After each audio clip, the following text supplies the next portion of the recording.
Hello everyone, मैं हूं अपर्णा अवस्थी। हम लोगों ने अभी तक रैपिड रिवीजन सीरीज़ में आर्टिकल 151 तक कर लिया है। अब हम लोग पार्ट 6 देखते हैं जो स्टेट्स के बारे में बताता है, और आज हम लोग आर्टिकल 152 से लेकर के 201 तक देखेंगे। ठीक है, 152 जनरल डेफिनेशन की बात कर रहा है। चैप्टर 2 से स्टार्ट है आपका एग्जीक्यूटिव। ठीक है, तो गवर्नर कहाँ पर दिया हुआ है 153 में। गवर्नर में इसमें भी लिखा हुआ है क्या कि शैल be a governor of each state, तो मतलब हर एक स्टेट में एक गवर्नर की पोस्ट कभी भी खाली नहीं होगी। ठीक है, और सेम पर्सन को, जो प्रोविजो है वो कह रहा है कि सेम पर्सन को एज अ गवर्नर ऑफ 2 और मोर स्टेट्स अपॉइंट किया जा सकता है। ठीक है, 154 बात कर रहा है एग्जीक्यूटिव पावर ऑफ स्टेट। तो एग्जीक्यूटिव पावर ऑफ यूनियन कहाँ वेस्ट करती थी, प्रेसिडेंट में, वैसे ही कहाँ यहाँ पर कहाँ वेस्ट कर रही है, गवर्नर में। तो देखिएगा जो यूनियन के और स्टेट के प्रोविजन से काफ़ी हद तक सिमिलर है आपके, थोड़ा सा ही सिर्फ डिफरेंस है, माइन्यूट सा। ठीक है, उसके अलावा मोस्टली सिमिलर है। तो आपको अगर यूनियन के भी प्रोविजंस आते हैं तो अगर अंदर से कुछ पूछा जाए तो आप उसमें यूनियन के प्रोविजंस को भी टिक कर सकते हो जो कि यहाँ पर दिए गए हैं। तो क्योंकि स्टेट में भी सेम प्रोसीजर फॉलो होता है। एग्जीक्यूटिव पावर वहाँ पे कहाँ वेस्ट कर रही है, प्रेसिडेंट में, यहाँ पर कहाँ वेस्ट कर रही है, गवर्नर में। ठीक है, क्योंकि हेड ऑफ द स्टेट क्या होता है, गवर्नर, राइट। अब आइए 155 अपॉइंटमेंट ऑफ गवर्नर। तो गवर्नर कैसे अपॉइंट किया जाता है, प्रेसिडेंट के द्वारा। ठीक है, मतलब आपका प्रेसिडेंट क्या था, प्रेसिडेंट इलेक्शन के थ्रू इलेक्ट हो रहे थे, है ना, इनडायरेक्ट इलेक्शन होता है। बट अपॉइंटमेंट ऑफ गवर्नर का हमेशा अपॉइंटमेंट होता है, कौन करता है, प्रेसिडेंट। ठीक है, 156 बात कर रहा है term of office of governor. तो कितने टाइम के लिए, during the pleasure of the president. आपका डॉक्ट्रिन ऑफ प्लेजर कहाँ पे दिया हुआ है, आर्टिकल 310 में, 310 में। ठीक है, यहाँ पर क्या है, गवर्नर कितना टाइम के लिए, during the pleasure of president. उसके अलावा किसको रिजाइन करेंगे, तो क्योंकि अपॉइंटमेंट कौन कर रहा है, प्रेसिडेंट, इसलिए वो रिजाइन भी किसको करेंगे, प्रेसिडेंट को। ठीक है, और जनरली अगर उनको ड्यूरिंग, या तो पूरे प्रेसिडेंट के टाइम, मतलब जितनी देर प्रेसिडेंट की इच्छा हो उतने टाइम के लिए, during the pleasure of president, और वरना a term of 5 years is given to him, मतलब 5 साल के लिए अपॉइंट किए जाते हैं। ठीक है, 157 क्या बात कर रहा है, qualification for appointment as governor. तो he must be a citizen of India और 35 years से एज कंप्लीट कर ली हो। ठीक है, तो एक तो इंडियन सिटीजन होना चाहिए, दूसरा 35 साल से ऊपर होना चाहिए। 158 बात कर रहा है कंडीशंस ऑफ गवर्नर्स ऑफिस। ठीक है, तो क्या क्या कंडीशंस होंगी, उसको क्या होना, नहीं होना चाहिए, किसी भी स्टेट लेजिस्लेचर या पार्लियामेंट के किसी भी हाउस का मेंबर नहीं होना चाहिए। ठीक है, कोई ऑफिस ऑफ प्रॉफिट नहीं होल्ड करना चाहिए। उनको भी क्या होगा, ऑफिशियल रेजिडेंस मिलेगा बिना रेंट पे किए। ठीक है, और जो भी एमोल्यूमेंट्स एंड अलाउंसेज हैं वो किस शेड्यूल के अंदर जाएंगी, सेकंड शेड्यूल के अंदर। ठीक है, और सेम पर्सन इज अपॉइंटेड, अगर सेम पर्सन को अपॉइंट किया गया है, ठीक है, तो इसकी एमोल्यूमेंट्स और अलाउंसेस वैसी होंगी जैसे भी प्रेसिडेंट डिटरमाइन करेंगे। ठीक है, 159 बात कर रहा है ओथ और अफर्मेशन बाय द गवर्नर। तो किसकी प्रेजेंस में ओथ लेंगे, in the presence of the chief justice of the high court exercising jurisdiction in relation to the state, या फिर उनकी एब्सेंस में किसका, सीनियर मोस्ट जज ऑफ दैट कोर्ट। तो हाई कोर्ट के जो चीफ जस्टिस होंगे, और अगर वो प्रेजेंट नहीं है तो कोई भी सीनियर मोस्ट जज ऑफ द कोर्ट, मतलब हाई कोर्ट। ठीक है, तो उनकी प्रेजेंस में वो क्या लेंगे, अपनी ओथ लेंगे। और किस चीज़ की, to the best of his ability preserve, protect and defend the constitution and the law. ठीक है, एकदम प्रेसिडेंट की तरह। 160 बात करें discharge of the functions of governor in certain contingencies. अब क्या है कि अगर कोई कॉन्टीजेंसी आ गई तो फिर कौन बताएगा कि किस तरीके से फंक्शंस डिस्चार्ज किए जाएंगे गवर्नर के, तो प्रेसिडेंट बताएंगे। ठीक है, क्योंकि अपॉइंटमेंट कौन कर रहा है, president.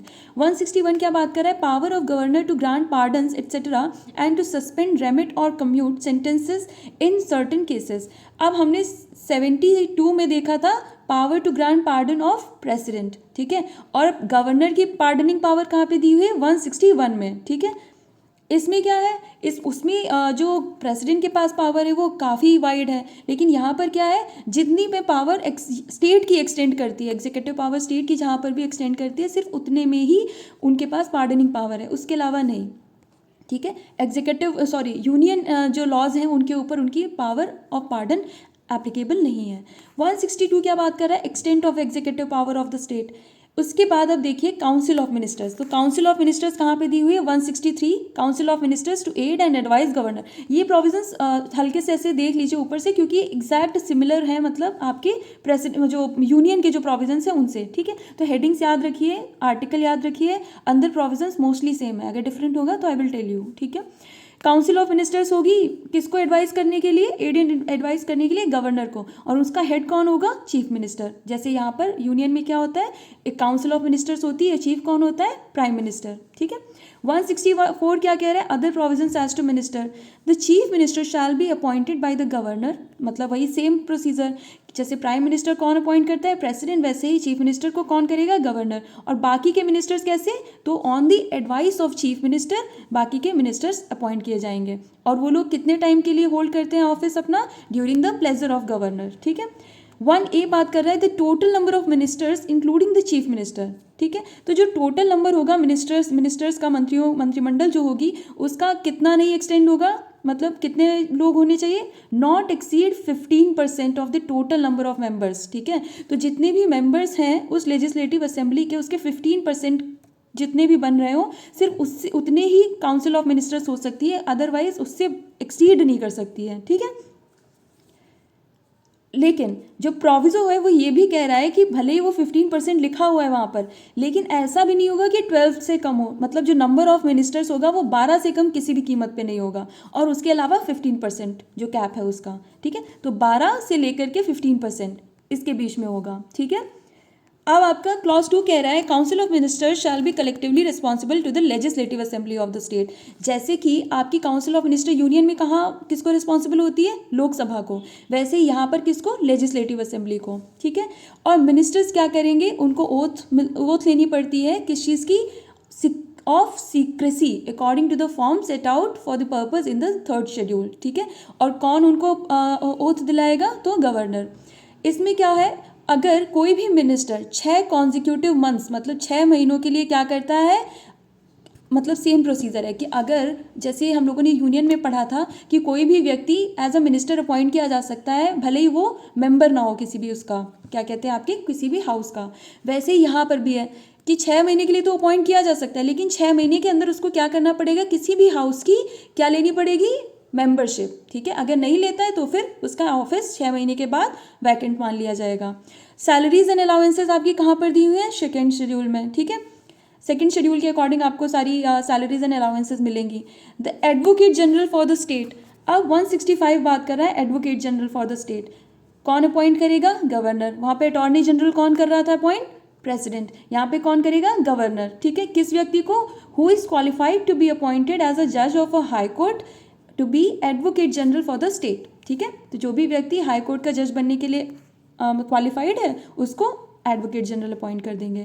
It shall be the duty of the advocate general, same है जैसे अटॉर्नी जनरल की ड्यूटी होती है कि वो सेंट्रल गवर्नमेंट को एडवाइस करें ऑन लीगल मैटर्स, वैसे ही यहाँ पर एडवोकेट जनरल के पास पावर है। ठीक है। और एडवोकेट जनरल भी क्या करता है, during the pleasure of governor आपका क्या करता है, अपना ऑफिस को होल्ड करता है। ठीक है। कंडक्ट ऑफ गवर्नमेंट बिजनेस, 166 बात कर रहा है conduct of business of the government of a state. तो जितने भी एग्जीक्यूटिव एक्शंस हैं, ठीक है, स्टेट के, वो किसके नाम पर लिए जाएंगे, गवर्नर के। जैसे हमने पढ़ा था कि प्रेसिडेंट के नाम पर लिए जाते हैं, अगर कोई भी एग्जीक्यूटिव एक्शंस हैं सेंट्रल के तो वो प्रेसिडेंट के नाम पर लिए जाते हैं, वैसे ही स्टेट में किसके नाम पर लिए जाएंगे, गवर्नर के नाम पर। 167 बात कर रहा है duties of chief minister as respects the furnishing of information to governor etcetera. ठीक है।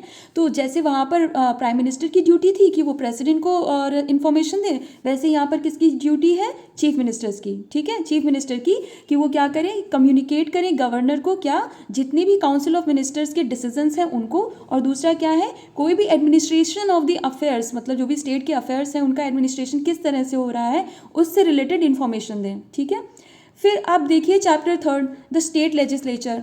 अब यहाँ पर आप जितने भी आपके उधर आर्टिकल्स दिए हुए हैं ना, उसमें आप 89 सेक्शंस और 89 नंबर जोड़ देंगे ना, तो ये एग्जैक्ट सेम यहाँ पर आपका आ जाएगा। जैसे वहाँ पे पार्लियामेंट का कॉन्स्टिट्यूशन दिया हुआ है ना 79 में, वैसे यहाँ पर 168 में क्या दिया हुआ है, constitution of legislatures in states. तो यहाँ पर क्या है कि हर एक स्टेट में क्या क्या होगा, स्टेट लेजिस्लेचर में क्या क्या इंक्लूडेड है आपका, गवर्नर। जैसे वहाँ पे पार्लियामेंट में कौन कौन था, प्रेसिडेंट, लोकसभा, राज्यसभा। यहाँ पर कौन है, स्टेट लेजिस्लेचर में गवर्नर है, ठीक है।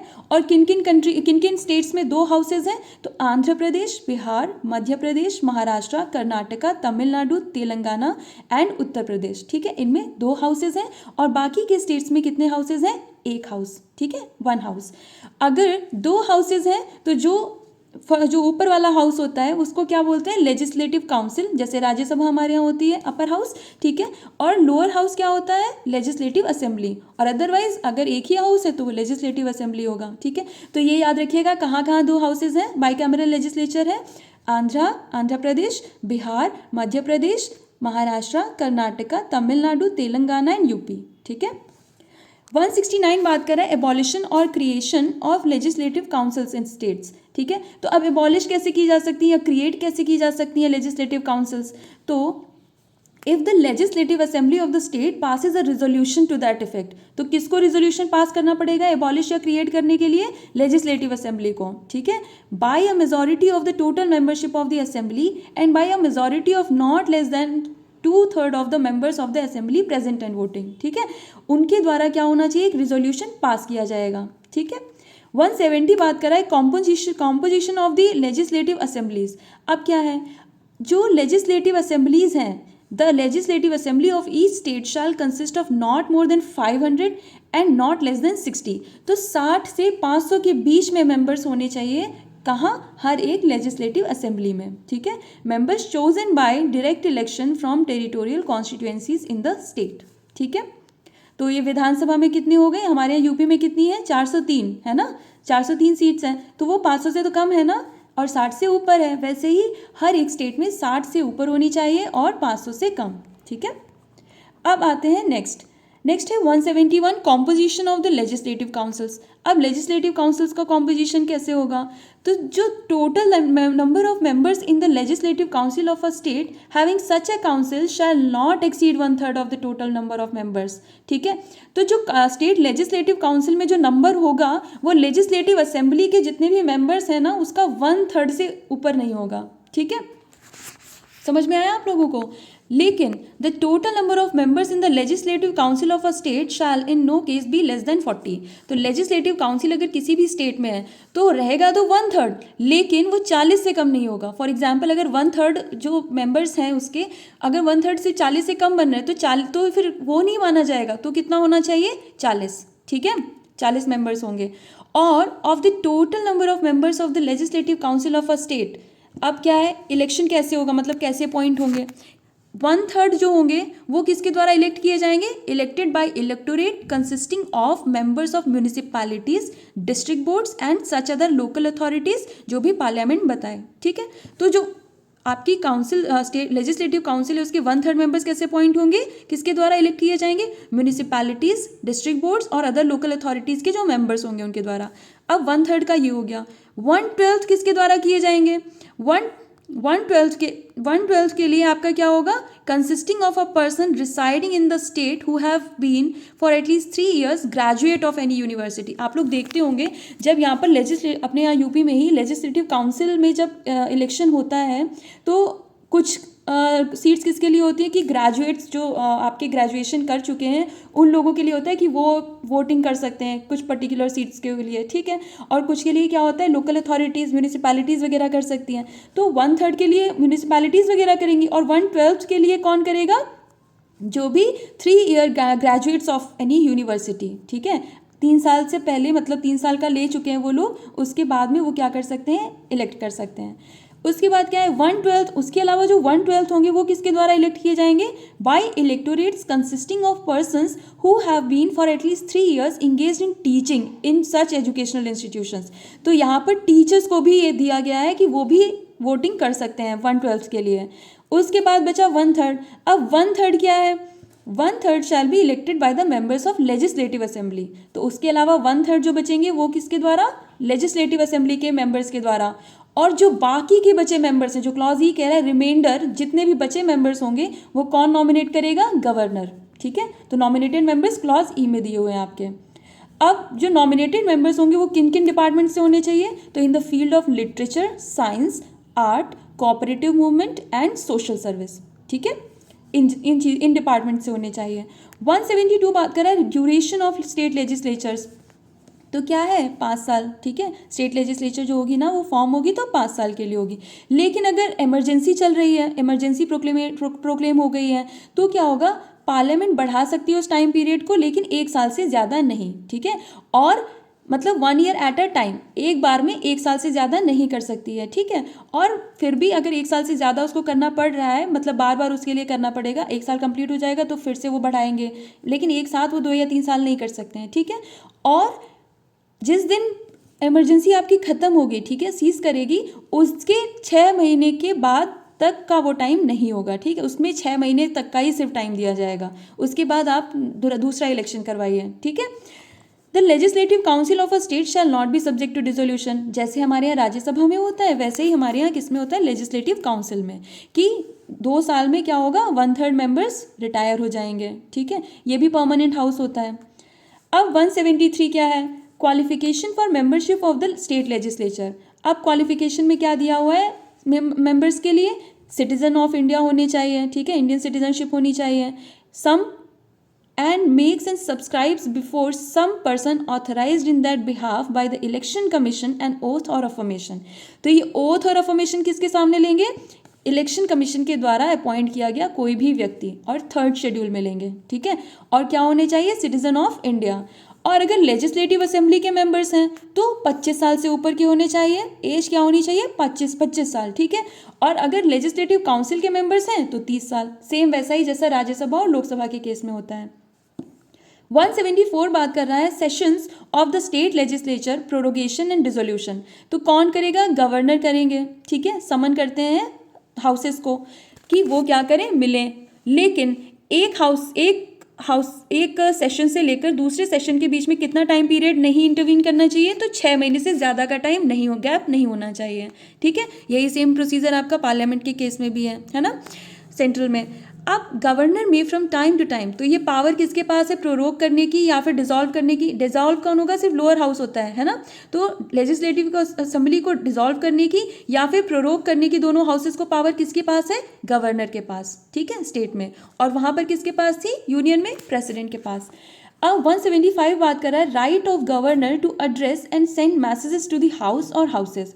अब किसके पास यहाँ पर राइट है, वहाँ पर प्रेसिडेंट के पास था, अब यहाँ पर किसके पास है राइट, गवर्नर के पास, ठीक है।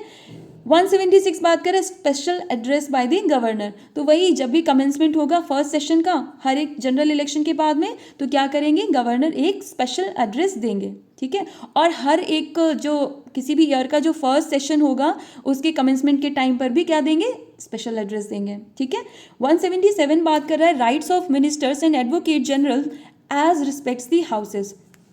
एग्जैक्ट सेम है जैसा हमारे यहाँ यूनियन में था, ठीक है। तो राइट टू स्पीक होगा उनके पास, मिनिस्टर्स और एडवोकेट जनरल के पास, ठीक है। To take part in proceedings होगा, मतलब प्रोसीडिंग्स में पार्ट लेने का भी राइट है, बोलने का भी अधिकार है, लेकिन वोट देने का अधिकार नहीं है, ठीक है। तो अटॉर्नी जनरल को भी कहाँ मिलता है आपको राइट टू वोट, वैसे ही यहाँ पर भी नहीं है, ठीक है। Officers of the state legislature, अब क्या होगा, ऑफिसर्स कौन कौन है स्टेट लेजिस्लेचर के, तो आर्टिकल 178 कहता है, 178 क्या कह रहा है कि स्पीकर और डेप्यूटी स्पीकर, लेजिस्लेटिव असेंबली में भी आपके क्या होंगे, स्पीकर और डेप्यूटी स्पीकर। सेम प्रोसीजर जैसे वहाँ पे था वैसे यहाँ पर, कि वही लेजिस्लेटिव असेंबली क्या करेगी, 2 मेंबर्स को चूज करेगी, ठीक है। और उसमें से एक क्या होंगे, स्पीकर, और दूसरे क्या होंगे, डेप्यूटी स्पीकर। 179 कह रहा है vacation and resignation of and removal from the offices of speaker and deputy speaker. अब क्या होगा, ये लोग अपने इस ऑफिस को छोड़ेंगे कैसे, तो स्पीकर और deputy speaker of an assembly shall vacate his office if he ceases to be a member of the assembly. तो अगर वो मेंबर नहीं रह गए असेंबली के तो क्या होगा, उन्हें वैकेट करनी पड़ेगी अपना ऑफिस, ठीक है। अब जैसे हम लोगों ने यूनियन के केस में देखा था वैसे ही स्पीकर किसको रिजाइन करेंगे, अपना रेजिग्नेशन सौंपेंगे, डेप्यूटी स्पीकर को, और डेप्यूटी स्पीकर किसको करेंगे, स्पीकर को, ठीक है। रिमूव कैसे किए जाएंगे, then they may be removed from his office by a resolution of the assembly, ठीक है। तो असेंबली का रिजोल्यूशन के द्वारा उनको क्या किया जा सकता है, रिमूव किया जा सकता है। और वो रिजोल्यूशन कितने लोगों के द्वारा पास किया जाना चाहिए, by a majority of all the then members of the assembly, ठीक है। और क्या होगा, जैसे पहले हम लोगों ने देखा था वैसे यहाँ पर भी है कि एटलीस्ट 14 डेज का नोटिस दिया जाना चाहिए, ठीक है। किसी को अगर रिमूव करना है। 180 बात कर रहा है power of the deputy speaker और other person to perform his duties of the office of और टू एक्ट एज स्पीकर। तो अगर स्पीकर का ऑफिस वैकेंट है, मतलब स्पीकर एब्सेंट है या कुछ भी, कोई उनके साथ कुछ कंटिजेंसी हो जा रही है, तो फिर कौन उनके फंक्शंस को डिस्चार्ज करेगा? Deputy speaker. ठीक है। 181 बात कर रहा है दैट स्पीकर और the deputy speaker not to preside while a resolution for his removal from office is under consideration. तो इन लोगों के पास क्या अधिकार नहीं होगा? जब इनको रिमूव करने का रेजोल्यूशन चल रहा है अगर उस लेजिस्लेटिव असेंबली में, ठीक है, तो अगर रिमूव करने की बात चल रही है तो क्या नहीं करेंगे ये? तब वहाँ पर प्रिसाइड नहीं करेंगे। जनरली तो ये हर एक सेशन में प्रिसाइड करते हैं ना, लेकिन अगर ऐसा कुछ चल रहा है उनके रिमूव करने के लिए तो वो प्रिसाइड नहीं कर सकते हैं। ठीक है। और इनके पास राइट टू वोट कब होगा? इन जनरल स्पीकर और डेप्यूटी स्पीकर के पास राइट टू वोट नहीं होता है। लेकिन अगर क्या हुआ, जैसे वहाँ पर हमने देखा था यूनियन में, वैसे अगर यहाँ पर भी इक्वालिटी ऑफ वोट्स हो जा रहे हैं, मतलब टाई हो जा रहा है दोनों, मतलब दोनों जो हमेशा जब कोई इलेक्शन हो रहा होता है तो दो पार्टीज होती हैं, है ना। पार्टीज मतलब आप वो कोई गवर्नमेंट पार्टी नहीं, इन जनरल आप देखेंगे तो एक किसी एक व्यक्ति को दे रहा है, एक व्यक्ति को दे रहा है। तो ऐसे अगर ड्रॉ हो गया है वहाँ पर, तो कौन फिर उसमें कास्टिंग वोट कौन देगा? स्पीकर और डेप्यूटी स्पीकर। ठीक है, जो भी उस वक्त फंक्शंस को एक्सरसाइज कर रहा है। The chairman and deputy chairman of the legislative council. तो जैसे राज्यसभा में चेयरमैन और डेप्यूटी चेयरमैन होते हैं, वैसे ही लेजिस्लेटिव काउंसिल में भी क्या होंगे? विधान परिषद में आपके कौन होते हैं? चेयरमैन और डेप्यूटी चेयरमैन। 182 बात कर रहा है। ठीक है। 183 सेम प्रोसीजर बता रहा है, उनके भी वैकेशन और रेजिग्नेशन का। ठीक है। चेयरमैन किसको अपना रेजिग्नेशन देंगे? डेप्यूटी चेयरमैन को। और डेप्यूटी चेयरमैन किसको देंगे? चेयरमैन को। 184 बात कर रहा है power of the deputy chairman और other person to perform the duties of the office of और टू एक्ट एज चेयरमैन। ठीक है। तो यहाँ पर क्या प्रॉब्लम, क्या सिचुएशन है? वही चीज़ कि अगर चेयरमैन अपनी फंक्शंस नहीं एक्सरसाइज कर पा रहे हैं, एब्सेंट हैं या कोई भी कंटिजेंसी हो गई है, तो फिर कौन उनके फंक्शंस को एक्सरसाइज करेगा? डेप्यूटी चेयरमैन, है ना। 185 कह रहा है द चेयरमैन और the deputy chairman not to preside while a resolution for his removal from office is under consideration. तो सेम चीज़ है कि अगर उनको ही रिमूव करने का रेजोल्यूशन पास हो रहा है वहाँ पर, तो वो वहाँ पर प्रिसाइड नहीं करेंगे। 186 बात कर रहा है salaries and allowances of the speaker and deputy speaker and the chairman and deputy chairman. तो उनकी जो सैलरीज वगैरह होंगी वो कहाँ से ड्रॉ होंगी? सेकेंड शेड्यूल में जैसा दिया हुआ है। ठीक है।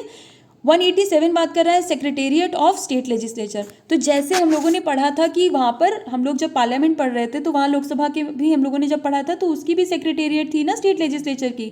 लोकसभा राज्यसभा की इनकी सेपरेट सेक्रेटेरियल स्टाफ होता है। वैसे ही यहाँ पर किसका है?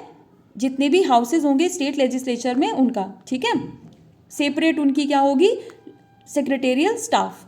अब क्या है, कंडक्ट ऑफ बिजनेस कैसे होगा? तो 188 क्या बात कर रहा है? ओथ और अफर्मेशन बाय मेंबर्स। तो जो ओथ और अफर्मेशन देंगे वो किसके अकॉर्डिंग देंगे? थर्ड शेड्यूल के अकॉर्डिंग। ठीक है।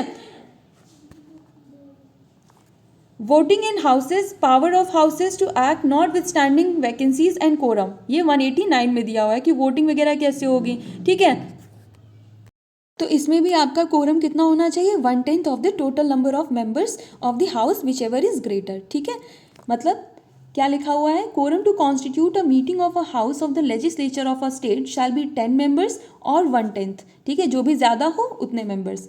डिस्क्वालिफिकेशन ऑफ मेंबर्स, तो हम लोगों ने पहले भी यूनियन के केस में भी पढ़ा था कि डिस्क्वालीफाई होते हैं मेंबर्स। यहाँ पर आर्टिकल 190 भी सेम बात कर रहा है, वैकेशन ऑफ सीट्स। तो कैसे खाली हो जाएंगी seats? No person shall be a member of both houses. तो अगर एक ही व्यक्ति दो हाउसेज का मेंबर है तो उसको एक सीट खाली करनी पड़ेगी अपनी। ठीक है। और यहाँ पर क्या लिखा हुआ है क्लॉज 3 में? If a member of a house of the legislature of a state become subject to disqualification, जो 191 में आपकी जो डिस्क्वालिफिकेशन दी गई है, अगर वो कोई डिस्क्वालिफिकेशन के ग्राउंड में आ जा रहा है, ठीक है, या फिर रिजाइन कर दे रहा है, तो क्या होगा? उनकी ऑफिस क्या हो जाएंगे? वैकेंट हो जाएंगे। क्लॉज 4 ये भी कह रहा है कि अगर 60 दिन के लिए, ठीक है, if for a period of 60 days a member of a house of the legislature of a state is without permission of the house absent himself. ठीक है। तो क्या होगा? अगर वो 60 दिन के लिए एकदम एब्सेंट हो जाते हैं हाउस से बिना परमिशन के, तो क्या मान लिया जाएगा कि उनका सीट जो है वो वैकेंट हो गई है। ठीक है। 191 क्या बात कर रहा है? Disqualification for membership. तो ग्राउंड्स क्या क्या होंगे? पहला क्या है? ऑफिस ऑफ प्रॉफिट होल्ड कर रहे हैं। दूसरा क्या है? Unsound mind. तीसरा क्या है? Undischarged insolvent. चौथा क्या है? If he is not a citizen of India, या फिर किसी फॉरेन स्टेट की उन्होंने क्या ले ली है? सिटीजनशिप ले ली है। या फिर डिस्क्वालीफाई कर दिए गए हैं, ठीक है, और डिस्क्वालीफाइड बाय और under any law made by parliament which also includes क्या 10th शेड्यूल आपकी, जिसमें क्या दिया हुआ है एंटी डिफेक्शन लॉ।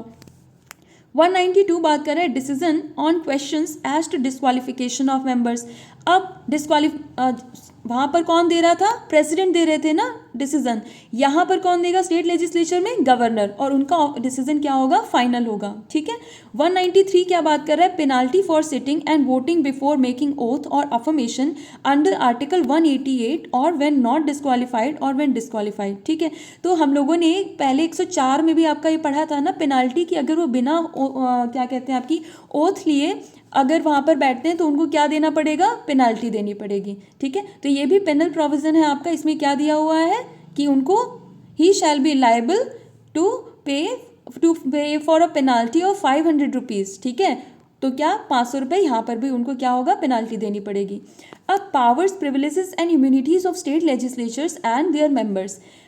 तो 194 किस चीज़ की बात कर रहा है, पावर्स एंड प्रिविलेजेस की, ठीक है, किसके किसके, स्टेट लेजिस्लेचर के और उनके मेंबर्स और कमिटीज़ वगैरह के। तो सबसे पहला क्या है कि उनके पास फ्रीडम ऑफ स्पीच होगा, है ना, in the legislature of every state, और बाकी सेम है जैसे कि आपके वहाँ पर बताए गए थे 105 में, ठीक है। 195 बात कर रहा है salaries and allowances of members. तो किसके द्वारा, by the legislature of the state by law.